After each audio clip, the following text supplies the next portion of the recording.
economic activities in our state has suffered a lot. And looking back for lockdown, I think that is the only last resort.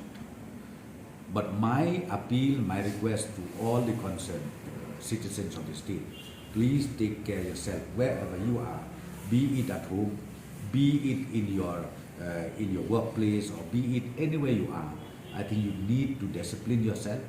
You need to take care of yourself. I think that is the only way out where we can really contain the spread of the virus. How the state? Like I said, the question of lockdown does not arise, and that would be the last resort if you have to. But taking into consideration what has happened 2 years back, we have seen people suffered a lot economically. So I think if you ask Meghalaya government or any other government in the country, I think they will not prefer at all for lockdown. We are not at all preferred for lockdown.